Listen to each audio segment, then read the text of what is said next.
성경과 정치 24번째 시간 하도록 하겠습니다. 오늘은 서구 근대사의 근간인 십계명, 이 십계명 가운데 5번째 명령, 내 부모를 공경하라 라고 하는 그 명령의 의미가 무언가를 여러분에게 이제 설명하도록 하겠습니다. 원래 미국은 여러분이 이제 아시는 것처럼 기독교 국가로 만들어졌습니다. 미국의 그 자유헌법은 그 안에 들어있는 내용의 거의 다가 다 성경에서 나온 거예요. 그 원리들이. 자, 이렇게 이제 하다 보니까 원래 처음부터 미국은 부모에게 순종하고 위에 있는 이 권위에 순종하는 거, 이것이 몸에 배겨 있는 그와 같은 사회였어요. 근데 이것이 지금 미국에서 무너져 내리고 있습니다. 언제부터 무너져 내렸냐? 1960년경부터 이제 히피 문화가 이제 일어나고, 또 그러면서 여러분 잘 알고 있는 것처럼 존 F 케네디라고 하는 이 로마 가톨릭 이 출신의 첫 번째 이제 대통령이 나오면서 이러한 그 공교육 과정에서 기도하지 못하게 하고 성경 읽지 못하게 하고 이런 일들이 이제 생기기 시작하면서 미국이라고 하는 그 기독교 사회 전체가 무너져서 지금 어디까지 왔어요? 동성 결혼을 합법화하는 데까지 지금 이렇게 이제 도달하게 됐어요. 자, 1960년경부터 부모에게 대항하고 권위에 복종하지 않는 그런 일들이 이렇게 공적으로 심각하게 나타나기 시작하면서 가족이 붕괴되기 시작했습니다. 가정이 붕괴되기 시작했어요. 자, 근데 이제 문제가 뭐냐? 많은 사람들이 뭐 가정이 붕괴되면 그 가정이 붕괴되는 거지, 그게 무슨 문제가 있냐? 아니에요. 가정이 붕괴되면 곧바로 사회가 붕괴되고, 사회가 붕괴가 되면 곧바로 국가가 붕괴가 된다는 거예요. 그러니까 이게 기독교의 이 가정을 이렇게 중요하게 생각하는 이와 같은 그 기독교 개념, 이것이 무너져 버리면 그러면 사회가 무너지고 국가가 무너진다는 거, 이거를 많은 사람들이 간과하고 있다는 거예요. 지금 미국이 그래서 지금 어려움을 겪고 있다. 자, 십계명 가운데 이제 5째 명령은 내 아버지와 내 어머니를 이제 공경하라는 겁니다. 그러면 주 내 하나님이 내게 주는 땅에서 내 날들이 길 것이다. 이렇게 이제 되어 있습니다. 여러분 잘 아시는 것처럼 십계명은 10가지 명령으로 구성이 되어 있어요. 10개 가운데 앞에 4개는 하나님과 사람과의 관계를 이야기하고, 뒤에 이제 6개는 사람과 사람 사이의 관계를 이제 이야기한다. 우리가 그렇게 들었습니다. 그래서 어떤 분들은 십계명을 2 돌판에다 이제 기록을 했잖아요. 그래서 아마 첫 번째 판에는 1번부터 4번까지 그 하나님의 명령들이 이제 아마 기록이 돼 있고, 두 번째 판에는 인간과 인간 사이의 이런 관계를 명시하는 것과 같은 명령들이 기록이 되어 있지 않겠냐, 이렇게 이제 이해를 합니다. 성경엔 뭐 그렇다고 저렇게 얘기하지 않지만 이게 하나님과의 관계, 사람과의 관계, 이게 둘로 이렇게 나뉘어지다 보니 첫 번째 판에는 하나님과의 관계를 나타내는 4가지 명령이 기록이 되어 있고, 두 번째 그 판에는 사람들과의 관계를 명시한 명령들이 기록되어 있지 않겠느냐. 자, 그런데 사람들과의 관계를 명시하는 이 6개 명령 있잖아요, 뒤에. 그 명령 중에 첫 번째 명령이 내 부모를 공경하라는 거예요. 내 부모를 공경하라. 그러니까 인간관계 중에서 가장 중요한 인간관계가 뭐냐? 부모 자식 간의 관계, 가족관계라는 거예요. 그러니까 하나님이 가장 중요하게 여기는 게 가족관계라는 거, 가족관계. 자, 그래서 인간관계를 바르게 하려면 일단 처음에 있는 4 명령을 잘 지켜야 되니까 하나님과의 관계가 잘 돼야 인간관계가 잘 된다는 거예요. 근데 그 인간관계 중에 첫 번째 관계가 뭐냐? 부모 자식 간의 관계라는 거예요. 그것이 바로 가정생활하는 건데, 이것이 무너져 내리면 그러면 국가가 망한다는 겁니다. 그러니까 하나님이 이스라엘 백성에게 인간들 사이에 관계를 주시면서 첫 번째 명령으로 주신 게 뭐냐? 내 부모를 공경하라는 거예요. 이것이 무너지면 이스라엘 민족 국가가 멸망한다는 거예요. 이것은 이스라엘뿐만 아니라 모든 세상, 모든 사회, 모든 국가에 동일하게 적용이 된다는 겁니다. 자, 그러면 공경하다고 하는 그 말의 의미가 뭐냐? 우리 공경해야 된다, 존경해야 된다. 그렇죠? 이렇게 이제 우리가 이야기할 수 있는데, 그 히브리 말은 원래 의미가 뭐냐 하면 무겁다는 뜻이에요. 무겁다. 그렇죠?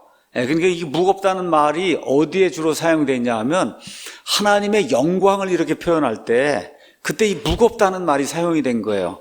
무겁다. 그러니까 하나님이 영광스럽다라고 이야기할 때 그 영광이 이런 가벼운 그런 영광이 아니라 엄청나게 큰 무게를 갖고 있는 그런 영광이다 얘기할 때 이 공경하다라고 하는 그 말이 이제 사용이 된 거예요. 그러니까 부모를 공경한다는 것은 부모를 무게 있게 위험 있는 존재로 대해야 된다는 거예요.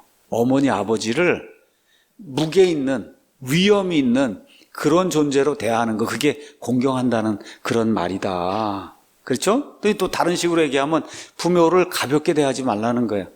부모님의 말씀을 가볍게 대하지 말라. 이게 공경하라고 하는 원래 그 말의 의미라는 거예요. 또 하나님이 부모에게 주신 권위를 인정하라는 말이에요.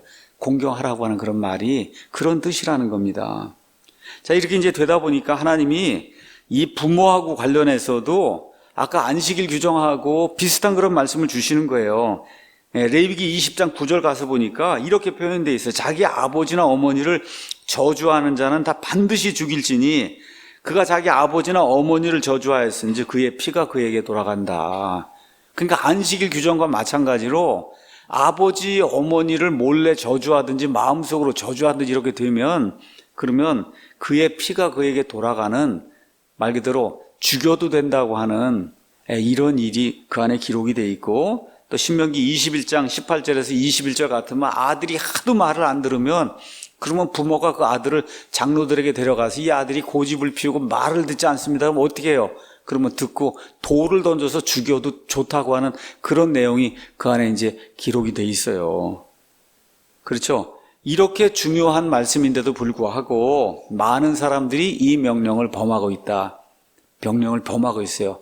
핵가족이 된다 그러고 뭐 이렇게 되면서 이 명령을 범하고 있어요. 그래서 사도 바울도 자기 부모, 그렇죠? 자기에게 가까운 자기 친족을 부양하지 않는 자는 불신자보다 나쁜 자라 그랬어요. 이거 아주 중요한 거예요. 불신자보다 나쁜 자다. 불신자를 영어로 인피델이라고 얘기하는데 그 인피델보다 더 나쁜 자가 부모, 자기 친족을 돌보지 않는 그런 사람이다. 자, 디모데후서 3장에 가서 보시면 마지막 때에 이제 이 증거가 나옵니다. 마지막 때 3장 1절에 또한 이것을 알라. 즉 마지막 날들에 위험한 때가 이르리라. 사람들이 자기를 사랑하며 탐욕을 부리며 자랑하며 교만하며 신성모독하며 부모에게 불순종하며. 그러니까 부모에게 불순종하는 그 일이 극도로 나타나게 되는 때가 바로 마지막 때라는 겁니다. 마지막 때다. 자, 근데 잠언 6장에 가서 보시면 이런 말씀이 이제 기록이 돼 있어요. 잠언 6장 가서 보면 이렇게 제가 한번 찾아보겠습니다. 6장 20절에 이렇게 돼 있어요. 내 아들아, 내 아버지의 명령을 지키고 내 어머니의 법을 버리지 말라. 이런 내용이 기록이 돼 있습니다. 이게 성경과 세상의 다른 나라 문화가 가지고 있는 경전의 차이라는 거예요. 여러분, 아주 옛날에는 여자를 경시하는 것과 같은 습관이 있어서 아버지 말은 들어도 되지만 어머니 말은 들어야 된다, 이런 내용이 없는 거예요. 근데 여기 우리 구약 성경에는 아버지와 어머니를 공경하고, 그렇죠? 아버지 말도 듣고 어머니 말도 듣고 아주 구체적으로 명시를 해놓은 거예요. 구체적으로 명시를 해놨어요. 다시 말씀드리지만 고대 세상에 이와 같은 규정은 없었어요. 아버지의 규정은 있을 수 있어도 어머니 말까지 들어야 되고 어머니를 공경해야 된다고 하는 거는 이 구약 성경 외에는 없다. 자, 그러면 왜 우리가 부모를 공경해야 되냐? 첫 번째, 부모가 엄청나게 자식들 위해서 희생하기 때문에 일단 공경해야 됩니다. 맞습니까, 여러분? 두 번째, 왜 공경해야 되냐? 부모가 가지고 있는 많은 경험 때문에 공경해야 되는 거예요. 우리가 보수주의자라고 이야기합니다. 예수님을 믿으면 반드시 보수주의자가 될 수밖에 없어요. 보수주의자는 뭘 이야기하는 거냐? 사람들이 지난 몇천 년 동안 쌓아온 이런 모든 것들을 잘 보고 그 경험을 이해하고 그거를 존중하는 거예요. 존중하는 거. 그렇죠? 그래서 함부로 후다닥 바꾸고 이런 일을 안 하는 거예요. 왜냐하면 지난 몇천 년 동안 하나님께서 섭리를 가지고 역사를 인도해 오시는 가운데 그 가운데 사람들 가운데 드러나는 게 있어요. 부모를 공경하는 거. 그렇죠? 이거는 어느 인종이고 어느 부족이고 어느 나라를 상관없이, 그렇죠? 모든 사람에게 그렇게 하게 될 때 하나님이 복을 주시는 그런 일이 있는 겁니다, 여러분. 그렇기 때문에 이 부모가 일자무식이라 해도 일자 무식인 부모도 엄청난 경험을 가지고 있어요. 맞습니까? 인생을 살았기 때문에. 그래서 그 부모가 주는 그런 경험, 그 경험이 우리의 삶을 풍성하게 만들기 때문에 그래서 부모를 공경해야 된다. 세 번째, 왜 공경해야 되냐? 하나님이 그렇게 하라고 명령했잖아요. 그렇죠? 그러니까 하나님께 영광을 돌리기 위해서 반드시 부모를 공경해야 된다. 자, 이런 것들은 어느 면에서 조금 간접적인 이유가 될 수가 있고, 직접적인 이유는 여기 나와 있는 그대로예요. 그렇게 부모를 공경하면 주 하나님이 내게 주시는 땅에서 내 날들이 길 거다. 직접적인 이유는 뭐냐? 잘 되고 장수한다는 겁니다. 잘 되고 장수한다. 이렇게 하다 보니까 사도 바울이 뭐라 그랬어요? 약속이 있는 첫 번째 명령이다. 십계명 가운데 약속이, 다른 건 약속이 없어요. 그렇죠. 근데 약속이 있는 첫 번째 명령, 부모를 공경하면 그럼 하나님이 장수하게 만들어주고 잘 되게 만들어주신다는 거예요. 여러분, 그 당시에는 사람들이 여러 가지 이제 병에 걸리고 이러면 태어나서 얼마 살지 못하고 죽는 사람들이 굉장히 많았어요. 저도 제 자신을 이렇게 돌이켜 보면서, 야, 정말 편도선이고 뭐고 이렇게 걸렸는데 벌써 뭐 수십 번, 수백 번 걸렸을 거예요. 지금까지 살아오면서. 근데 그 페니실린이고 뭐 그런 거 없었으면 이미 죽었어요. 저도 이미. 그렇잖아요. 그러니까 그 고대에는 태어나도 아이가 뭐 50살, 60살까지 간다고 하는 그런 확률이 크지 않았어요. 그러던 시대에 장수한다고 하면은, 그렇죠. 이건 하나님의 복을 받은 거예요. 여러분 이해하시겠죠? 이런 차원에서 하나님이 그 얘기를 주시는 거예요. 자, 이렇게 되면서 아이들이 또한 부모를 공경하는 게 어려워요. 여러분, 아이들 말 안 들으면 어떻게 상을 주잖아요. 그렇죠. 이렇게 하면 내가 이거 해줄 거다. 그럼 말 잘 듣잖아요. 하나님도 그런 방법을 지금 쓰시는 거예요. 부모를 공경하면 어떻게 보상을 주신다는 거예요. 오랫동안 병 없이 잘 살 수 있는 그와 같은 보상을 주신다. 특히 이집트를 지금 이스라엘 백성이 탈출했습니다. 그렇죠. 그럼 지금 젖과 꿀이 흐르는 땅인데 거기 가서 1년 살고 죽으면 되겠어요? 그렇죠. 지금 종살이를 하고 겨우 빠져나왔는데, 그렇잖아요. 그럼 그 젖과 꿀이 그 끓는 땅에서 그래도 오랫동안 자식들과 함께, 손자들과 함께 잘 살아야 되잖아요. 그러니까 이와 같은 거에 모티베이션, 동기를 주기 위해서 그렇게 하려면은, 그러면 부모를 공경해야 된다. 부모를 공경해야 된다. 자, 그러니까 이러다 보니까 또 어떤 분들이, 아니, 부모를 공경해도 일찍 죽는 사람도 있던데요. 맞아, 일찍 죽는 사람도 있습니다. 지금 여기 말씀드리는 건 일반적인 이야기를 하는 거예요. 통계적으로, 확률적으로 부모를 공경한 사람이 더 잘 되고, 그 다음에 장수한다고 하는 그런 거 정도는 우리가 이제 이 앞뒤 문맥을 보고 이제 이해를 해야 됩니다. 자, 그리고 왜 이런 이야기를 주었냐? 부모가 이제 책임이 있어요. 어떤 책임이 있냐? 아이들을 주님의 훈계와, 그렇죠, 주님의 말씀으로 잘 양육을 해서, 그래서 경건한 씨를 남겨서 하나님을 알 수 있도록 그렇게 이제 만들어야 되잖아요. 요 근래 이제 제 손녀가 이제 와서 뭐 제잘제잘대고 이제 이야기를 해. 하루 종일 이야기. 우리 앞집 사람 보니까 아침에 깨서부터 잘 때까지 얘기를 하더라고. 깨서부터 잘 때까지.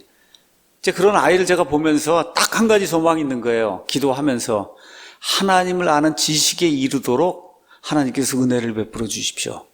하나님을 아는 지식에 이르도록, 그 아이를 놓고 제가 그렇게 기도하는 거, 하나님을 아는 지식에 이르도록 하나님께서 도와주시기 바랍니다. 그렇게 기도합니다. 자, 그런데 이렇게 교육하고 이제 가르쳐야 되는데 아이들이 부모를 공경하지 않으면 그 말을 안 듣잖아요, 여러분. 그렇죠? 그러니까 하나님이 이 명령을 주시는 거예요. 부모를 공경해야, 그럼 결국 어떻게 돼요? 하나님을 아는 지식에 들어갈 수 있단 말입니다, 여러분. 그렇죠? 이스라엘이 이집트에서 탈출한 이후에 2세대, 3세대가 지난 다음에 어떻게 됐어요? 그 세대가 하나님을 다 잊어버렸단 말이죠. 그 결과 어떻게 됐어요? 가나안 족속들에게 매일같이 싸워서 패배하는 그와 같은 일이 생긴 거고요. 지금 대한민국의 문제가 뭐예요? 우리 아버지 어머니가 열심히 예수님 믿었습니다. 그렇죠? 근데 어떻게 하지 못해서 아이들 제대로 교육을 못 시켰어요. 지금 그래서 이런 일들이 지금 발생하고 있는 겁니다. 그러니까 아이들이 부모 말을 안 듣는 거예요. 부모가 열심히 일은 했어요. 우리 부모들이 열심히 일은 했어요. 근데 부모 말을 안 듣는 자식들을 배출한 겁니다, 여러분. 맞습니까? 부모 말을 안 들어요. 우습게 여겨요. 그렇게 우습게 여기면 어떻게 하나님을 공경하고 그래서 하나님이 원하는 그런 사회를 그 사람들이 어떻게 만들 수 있어요? 그게 불가능하잖아요. 그러니까 하나님께서 인간관계, 국가 뭐 이런 걸 이걸 염두에 두시고 이것이 올바로 되기 위해서는 아이들이 부모들을 공경해야 부모가 가르치는 말에 따라서 하나님이 원하는 그런 원칙들을 지키고 살지 않겠느냐. 첫 번째 명령으로 주셨다는 겁니다. 인간들과의 관계에서 제일 중요한 게 뭐냐. 부모를 공경하지 않고서는 그 다음에 일이 이루어지지 않는다는 겁니다. 그러니까 이 명령은 부모 자식 간의 이런 관계 이거를 보여줄 뿐만 아니라 모든 인간 관계에도 적용이 된다. 부모는 권위를 가진 거예요. 그렇죠? 그러니까 인간 관계에서도 나보다 권위를 가진 직장을 가면 나보다 상사가 있잖아요. 그렇죠? 교회 가면 우리 교회를 치리하는 그런 지도자들이 있잖아요. 그렇죠? 정부에도 이렇게 우리보다 해서 지도하는 것과 같은 치리자들이 있잖아요. 그렇죠? 부모에게 이렇게 공경심을 보이는 그 사람들이, 그렇죠? 이러한 그 존경을 받아야 할 자들을 존경하는 그런 일을 하게 된다는 거예요. 그러니까 부모를 공경하지 않으면 그럼 어떻게 돼요? 사회가 다 망한다는 겁니다, 여러분. 그래서 이런 것들을 하나님이 우리에게 이제 주시는 거다. 그래서 좋은 사회의 근간은 뭐냐? 먼저 부모를 공경하는 아이들이 존재해야 그래 어떻게 돼요? 좋은 사회가 되는 거예요. 제가 또 아이들 셋을 키우고 이게 옆에 있는 아이들 이제 보고 하다 보면 참 답답한 경우가 있어요. 아니 저 아이들 도대체 왜 저렇게 키우나? 질질 끌려다니고 그냥 애한테 애가 하나님이 돼갖고 이런 사람들 너무 많이 보거든요. 또 동안에 애 하나 낳았다 그래갖고 애가 하나님이 돼갖고 저건 저렇게 되면 저 인생이 저건 좀 완전히 망하는데 왜 애를 저렇게 키우나? 이런 사람을 많이 봅니다. 제가 답답해요. 답답해요. 그렇게 키우면 망나니가 돼요. 하나님 알지 못합니다. 부모를 공경하지 않는데 어떻게 하나님 공경할 수 있겠어요?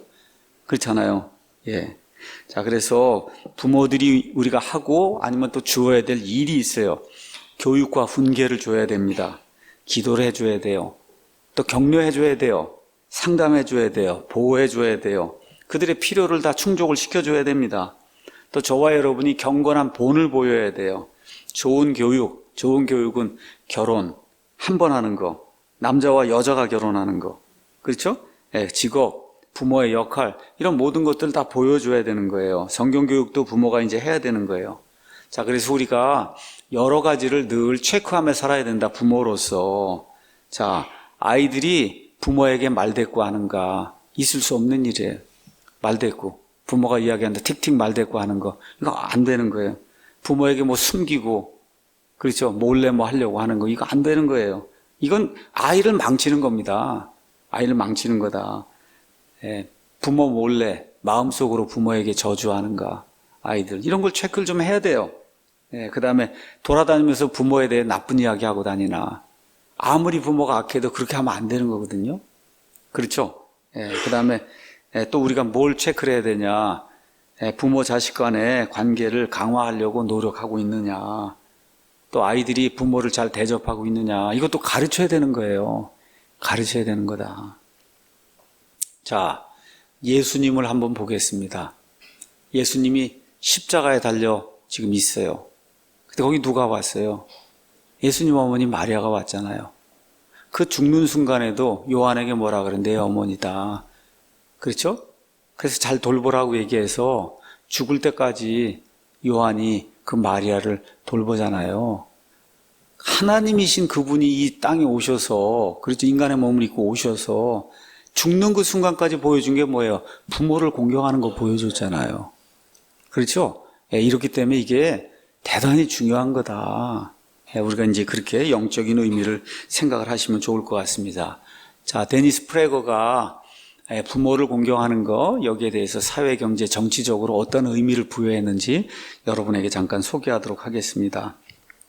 십계명의 이제 5번째 명령은 내 부모를 공경하라 이렇게 돼 있어요. 그 다음에 가서 보면 그러면 주 내 하나님이 내게 주는 땅에서 내 날들이 길게 된다. 자, 데니스가 이렇게 이제 이야기를 해요. 성경에 많은 명령이 있는데 많은 명령들 가운데 특별히 이제 십계명의 이런 명령 10가지 명령 중요한 게 있는데 유일하게 이 명령에만 목적과 이유가 붙어 있다는 거예요. 목적과 이유가 분명하게 붙어 있다. 이 명령에만. 그렇죠? 그래서 내 아버지를 공경해라. 그러면 주 내 하나님이 내게 주는 땅에서 내 날들이 길 것이다. 그래서 뭐 저도 그렇고 여러 사람들이 사도 바울도 그렇고 이 뒷부분에 나오는 내가 장수하게 될 것이다. 이게 하나님이 우리에게 주시는 보상이다. 이제 그렇게 이해를 하는데 본인은 보상으로 볼 수도 있지만 나는 그걸 이유로 본다. 이유. 그렇죠? 이유로 본다는 거예요. 그래서 자녀들이 부모를 공경하는 그런 사회를 우리 모두가 만들게 되면 그 사회는 오래 지속이 된다는 거니까 단순하게 우리가 장수하는 것만 생각하지 말라는 거예요. 우리가 지금 살고 있는 사회가 계속해서 번영을 하고 그렇죠. 이 가운데 자유를 누리며 살아야 하잖아요. 그것이 되려면은 부모를 공경하는 사회가 돼야 된다는 거예요.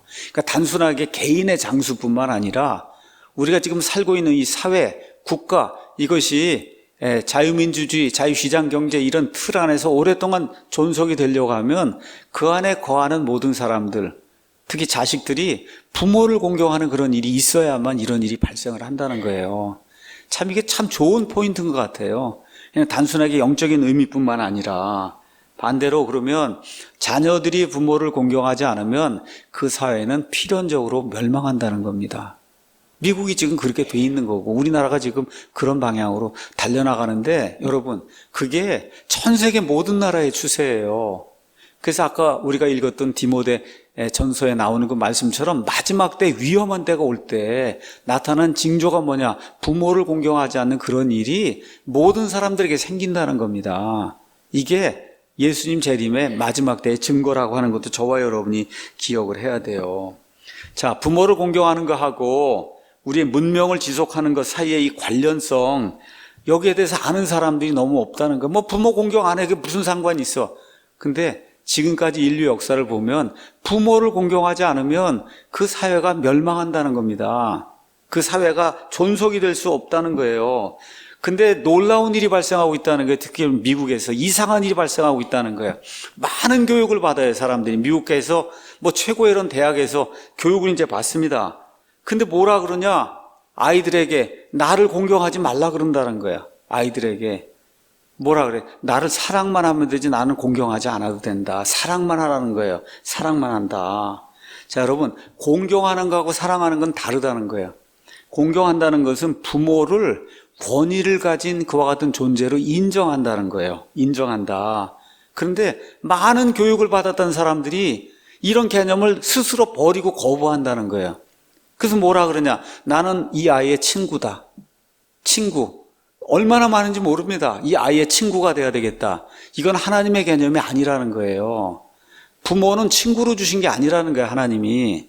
하나님이 친구로 준 건 그 옆에 있는 그 친구가 있는 거고, 부모는 권위의 대상으로 하나님이 주셨다는 거예요. 이걸 잊어버리면 안 되는데, 교육을 많이 받았다고 한 사람들이 그걸 많이 주장한다는 거야. 나는 권위 있는 그런 부모는 되고 싶지 않고 사랑만 베풀고 이 아이하고 친구가 되는 그런 부모가 되고 싶다.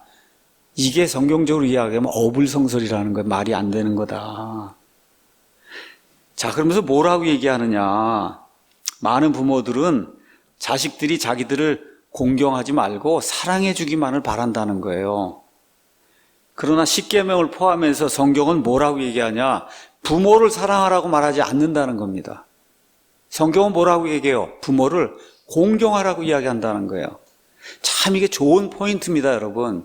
성경은 부모를 공경하라고 얘기하지 부모를 사랑하라고 얘기하지 않는다. 그런데 한번 가서 보시면 여러분, 하나님을 우리가 사랑해요. 이방인도 사랑하라 그럽니다. 이웃을 사랑하라 그래요, 하나님이. 그렇죠. 그런데 부모는 공경하라 그런다는 거예요. 이게 대단히 중요한 포인트라는 겁니다. 부모는 공경의 대상이다. 공경하면 당연히 사랑하죠. 근데 사랑한다고 공경하는 건 아니거든요. 그렇죠? 그래서 부모를 공경의 대상으로 여기는 사회가 가정이 오래 지속이 되고 그러한 국가가 오래 지속이 되고 하나님의 복을 받을 수 있다는 거예요. 자, 어떤 이유로든 부모를 사랑하지 않는 그런 사람들이 항상 있다는 거, 그 성경이 잘 알고 있는 거예요. 그래서 성경은 심리적으로 혹은 감정적으로 불가능한 거, 모든 사람 항상 사랑해라, 이거 불가능한 거, 이런 거 요구하지 않는다는 거예요. 하지만 성경은 부모에게는 반드시 공경심을 보여야 된다, 이걸 요구하고 있다는 거예요. 근데 이런 요구는 누구에게만 해요? 부모에게만 하고 있는 거예요. 자식들이 부모에게는 반드시 공경해야 된다. 다른 사람은 사랑해도 부모는 공경해야 된다. 이게 대단히 중요하다는 거예요. 성경은 우리가 다른 어떤 존재를 공경해라, 하나님 빼고 뭐 다른 이웃인 누구를 공경하라고 얘기하지 않는다는 거예요. 사랑하라고만 얘기하지. 내 부모는 공경하라고 이야기하는 그런 대상이다. 자, 그러면 부모를 공경하는 게 왜 이렇게 중요한 일이냐? 또 십계명을 가서 보니까 부모를 공경하지 않으면 사회가 멸망한다고 하는데, 자, 그 이유가 뭐냐? 첫 번째 이유는 자녀로서 우리가 부모를 공경하는 거, 이게 반드시 필요하기 때문에, 그래서 우리가 건강한 사회를 유지하기 위해서는 이 일이 필수적으로 필요하기 때문에 하나님께서 이 명령을 인간들 관계해 주신 6개 명령 중에 첫 번째 명령으로 주셨다는 거예요. 그렇죠? 그래서 예를 들어 아빠, 이 공경받지 못하는 아빠와 엄마는 어떻게 되느냐? 본질적으로 자기 아들, 딸들하고 친구밖에 될 수 없다는 거예요. 그렇게 되면 가정이 붕괴된다는 거예요. 그건 부모가 아니라는 겁니다, 여러분. 성경적으로는 부모가 아니야. 그저 사랑할 수 있는 대상인데도 내가 저 엄마, 아빠를 공경할 수 없다. 그건 부모가 아니라는 거예요, 성경적으로. 여러분 이해하시겠어요? 이거 상당히 중요한 그런 내용이에요. 그래서 제가 오늘 이거 주일 한번 좀 설교를 한번 해야 되겠구나 이런 생각도 좀 들 정도로 이걸 좀 이렇게 확장을 해서 우리 아이들에게도 그렇고, 이게 우리 사회가 이게 존재해야 될, 이 교회가 존재해야 될 이런 근거가 바로 이런 것이 아니겠는가. 바로 이것 때문에 오늘날 가정이 무너져 내리고 있다는 거예요. 엄마 아빠를 친구로만 대하는 거예요. 그저 친구, 그저 어른 친구. 그래서 자기가 그냥 같이 뭐 이렇게 농담이나 하고 이렇게 할 수 있는 그런 정도로 부모를 대하니까 사회가 붕괴가 되고 있다는 거, 이걸 저와 여러분이 꼭 기억을 해야 됩니다. 어느 세대도 우리 세대만큼 아버지 없이 자라는 그 일의 무서운 결과를 잘 알지 못했다. 그 전에는 이혼하거나 하는 일이 거의 없었어요, 미국 사회에. 근데 1950년대 넘어가면서부터 가정이 붕괴되면서 말 그대로 그냥 이혼이 급증하게 됐거든요. 이러다 보니까 거의 모든 아이들 그 부모가 다 이혼한 거예요. 이런 식이 이제 되다 보니까 아버지, 친아버지의 간섭을 받지 않고 자라는 그런 아이들이 너무 많은데, 그러한 일의 폐해가 지금 미국에 나타나고 있는 거다. 아버지 없이 자란 남자아이들이 자라나게 되면 아버지하고 같이 가정생활을 반듯하게 한 그런 아이들에 비하면 훨씬 더 난폭한 그런 범죄를 범하고, 여자들을 하대하고 비하하고 여자들 멸시하는 그런 일을 하고, 여러 가지 측면에서 이 반사회적인 그런 행동을 한다는 거예요. 아버지 없이 자라는 그런 아이들이 통계적으로 미국에서 가서 보면 그렇다는 겁니다.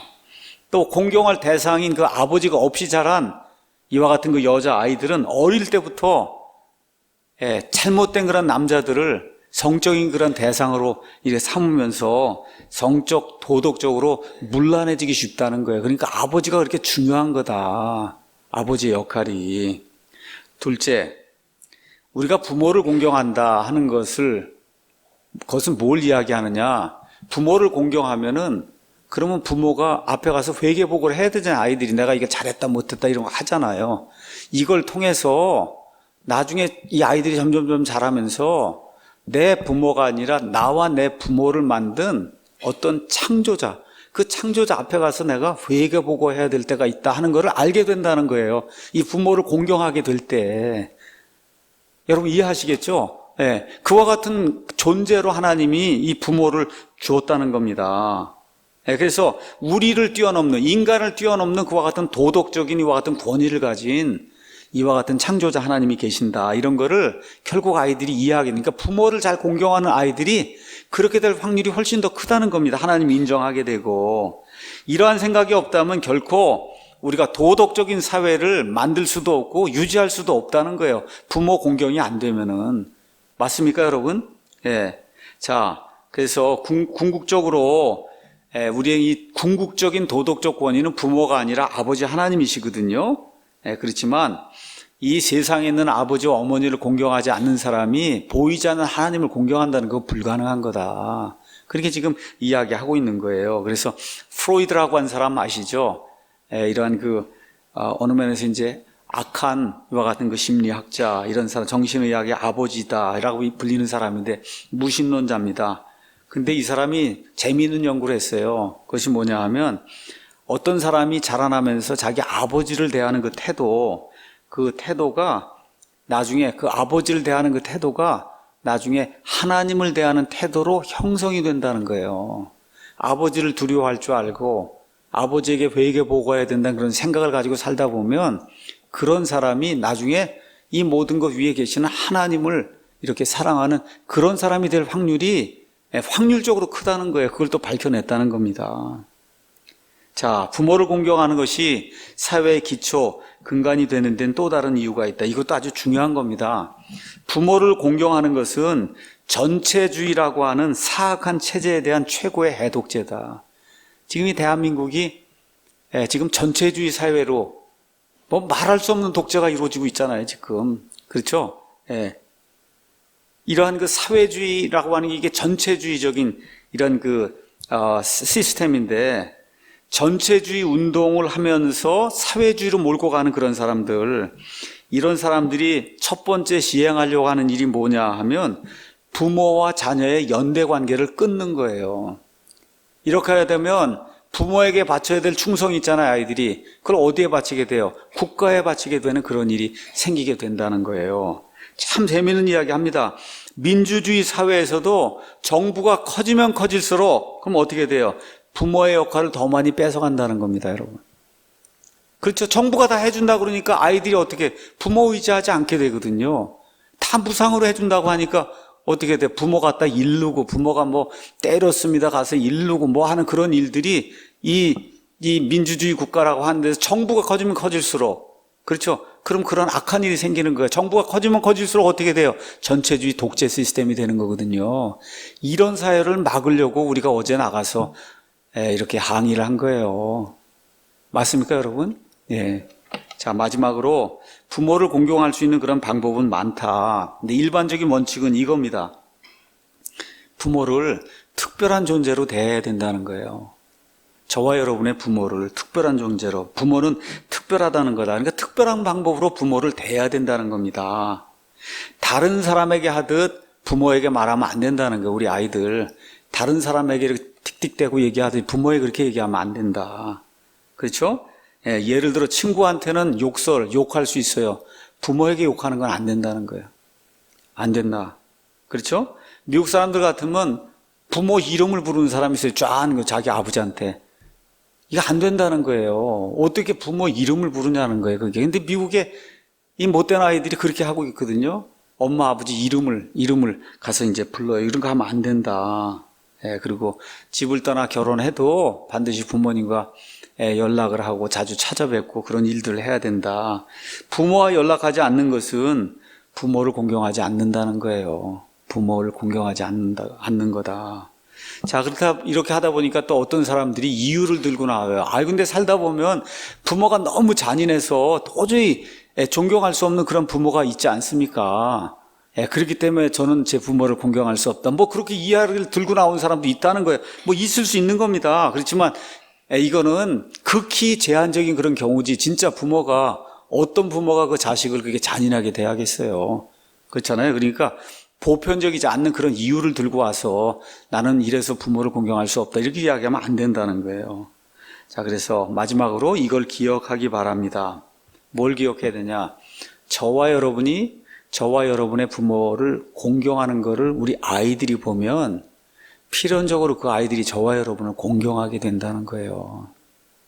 그러니까 우리가 시아버지, 시어머니, 그렇죠? 아니면 이렇게 장인, 장모, 그렇죠? 뭐 이렇게 다 우리 아버지, 어머니 공경하듯이 이렇게 공경을 해야 밑에 아이들이 보고 우리 부모도 이렇게 공경해야 되겠구나, 이렇게 알게 된다는 거예요. 전 참 오늘 이와 같은 그 데니스 프레거 이야기도 듣고 또 이렇게 영적인 의미도 이렇게 다시 한번 들으면서 참 성경이라고 하는 게 진짜 묘한 책이다. 묘한 책이에요. 그러니까 인간 사회를 구성하기 위해서 필요한 모든 것들을 하나님이 이렇게 규정을 정해서 이렇게 딱 만들어 놨거든요. 이걸 우리가 깨닫지 못하니까 이걸 그냥 단순히 기독교의 경전이구나, 유대교의 경전이구나 생각하는데 그게 아니라 건강한 사회를 만들기 위해서 하나님이 인간 모두에게 주신 정말 아름답고 귀중한 그와 같은 명령이다. 우리가 생각을 하고 이런 말씀을 다시 한번 대하면 좋을 것 같습니다. 여기까지 하고 마치겠습니다.